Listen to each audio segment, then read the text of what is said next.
Hello friends, welcome to Chitra's cooking feast. இன்றைக்கி வீடியோவில் 1 part sambar சாதம் நல்ல டேஸ்ட்டாக நிறைய காய்கறிகள் வச்சு ஒரு 15 நிமிஷத்தில் நம்ம ரெடி பண்ணிக்கலாங்க. இந்த சாதத்துக்கு பெருசாக நமக்கு சைடிஷ் கூட தேவையில்லை. தக்காளி தொக்கு இல்லைன்னா அப்பளம் வச்சு சாப்பிட்லாங்க. ரொம்ப டேஸ்ட்டாக இருக்கும். நம்ம சேனலை இப்போ தான் ஃபஸ்ட் டைம் வாட்ச் பண்ணுறீங்கன்னா சேனலை சப்ஸ்கிரைப் பண்ணிக்கோங்க. இப்போ வாங்க இந்த ரெசிபி எப்படி பண்ணுறதுன்னு பார்த்துடலாம்.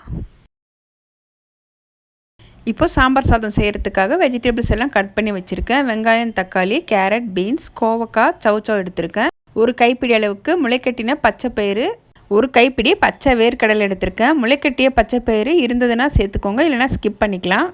ஃபஸ்ட்டு நம்ம இந்த சாதம் செய்கிறதுக்கு அரிசி பருப்பு கழுவிட்டு ஊற வச்சுக்கலாம். நான் 1/4 கிலோ மெஷர்மெண்ட் உள்ள இந்த டம்ளரில் 1 டம்ளர் அளவுக்கு பொன்னி புழுங்கல் அரிசி எடுத்திருக்கேன். அதே டம்ளரில் 1/2 டம்ளர் பாசிப்பருப்பு எடுத்திருக்கேன். இது 2 பேருக்கான அளவு தான் நான் சொல்லியிருக்கேன்.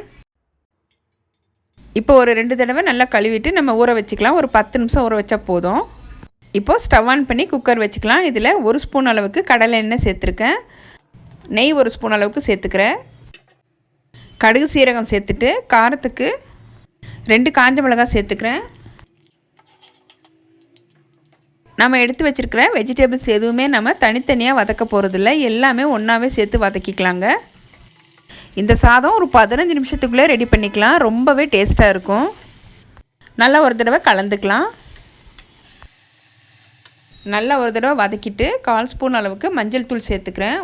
1/2 ஸ்பூன் அளவுக்கு சாம்பார் தூள் சேர்த்துக்கிறேன். 1/4 ஸ்பூன் அளவுக்கு பெருங்காயத்தூள் சேர்த்துட்டு இந்த சாதத்துக்கு தேவையான அளவுக்கு கல்லுப்பு சேர்த்துக்கலாம்.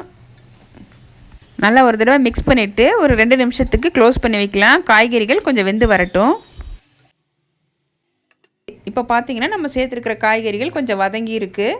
இப்போது ஒரு சின்ன நெல்லிக்காய் அளவுக்கு புளி கரைச்சி வச்சுருக்கேன். இப்போ இந்த ஸ்டேஜில் நான் சேர்த்துக்கிறேன். இந்த டம்ளரில் 1 டம்ளர் அளவுக்கு பொன்னி புழுங்கல் அரிசியும் 1/2 டம்ளர் பாசிப்பருப்பு எடுத்திருக்கேன். 1/2 டம்ளர் அரிசி பருப்புக்கு 5 டம்ளர் அளவுக்கு தண்ணி சேர்த்துக்கலாம். 2 நிமிஷத்துக்கு க்ளோஸ் பண்ணி வைக்கலாம். தண்ணி கொதித்ததும் அரிசி பருப்பு சேர்த்துக்கலாம். இப்போ பார்த்தீங்கன்னா தண்ணி நல்லா கொதிக்குது. ஊற வச்சுருந்த தண்ணியை வடிச்சிட்டு சேர்த்துக்கலாம். அரிசி சேர்த்த உடனேயே நம்ம குக்கர் க்ளோஸ் பண்ணக்கூடாது. தண்ணி கொஞ்சம் பாதியாக குறைஞ்சதுக்கப்புறம் நம்ம குக்கர் க்ளோஸ் பண்ணிக்கலாம்.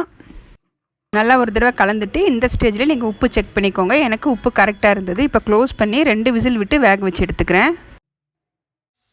இப்போ 2 விசில் விட்டு ஸ்டவ் ஆஃப் பண்ணியிருக்கேன். ஸ்டீம் அடங்கிருச்சு. நம்ம ஓப்பன் பண்ணிக்கலாம். தண்ணியோட அளவு பார்த்திங்கன்னா ரொம்ப கரெக்டாக இருக்குது. நம்ம எக்ஸ்ட்ரா தண்ணி எதுவுமே சேர்க்க தேவையில்லை. நல்ல குழைவாக வெந்து வந்திருக்கு.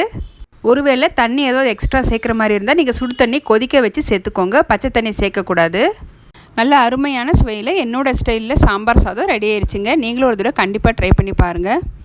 நல்லா ஒரு தடவை கலந்துட்டு கடைசியாக 1 ஸ்பூன் அளவுக்கு நெய் சேர்த்துட்டு பொடியாக நறுக்குன்னா கொத்தமல்லி சேர்த்துக்கலாம். நெய்யில் வறுத்த முந்திரி கடைசியாக நீங்கள் சேர்க்குற மாதிரி இருந்தால் நீங்கள் இந்த ஸ்டேஜில் சேர்த்துக்கோங்க. நான் அப்படியே தான் பரிமாற போகிறேன். இப்போது ஒரு பிளேட்டுக்கு மாற்றிக்கிறேன். இந்த சாதத்துக்கு சைடிஷ் பொரியல் எதுவும் தேவையில்லை. அப்பளம் இல்லைன்னா நீங்கள் மாங்காய் தொக்கு தக்காளி தொக்கோட சாப்பிட்றதுக்கு ரொம்ப சூப்பராக இருக்கும். இன்றைக்கி நம்ம வீட்டில் செஞ்ச மாங்காய் தக்காளி தொக்கோடு தான் நான் சர்வ் பண்ணியிருக்கேன்.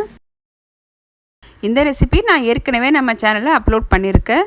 அந்த லிங்க் டிஸ்கிரிப்ஷனில் கொடுக்குறேன். விருப்பப்பட்டவங்க செக் பண்ணி பார்த்துக்கோங்க. என்னோட இந்த ரெசிபி உங்களுக்கு பிடிச்சிருந்ததுன்னா வீடியோக்கு லைக் பண்ணுங்கள். மறக்காமல் நம்ம சேனலை சப்ஸ்கிரைப் பண்ணி பெல் பட்டனை ப்ரெஸ் பண்ணி ஆளுங்கிற ஆப்ஷனை கிளிக் பண்ணி வச்சுக்கோங்க. அப்போ தான் நான் போடுற வீடியோஸ் உங்களுக்கு உடனே நோட்டிஃபிகேஷனாக வரும். தேங்க்ஸ் ஃபார் வாட்சிங்.